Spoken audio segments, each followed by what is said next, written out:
Hello दोस्तों, आज का इंग्लिश वर्ड है ग्रेटिट्यूड। ग्रेटिट्यूड का क्या मतलब है, आइए सीखते हैं आज की इस छोटी सी वीडियो में।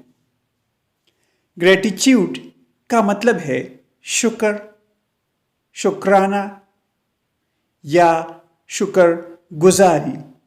आइए इस वर्ड को सेंटेंसेस में इस्तेमाल करते हैं। Tears of gratitude filled her eyes। इसका मतलब है उसकी आंखों में तशक्कुर के आंसू भर आए। Her heart was filled with gratitude। उसका दिल तशक्कुर से लबरेज था। दोस्तों, वीडियो को लाइक और शेयर ज़रूर करें।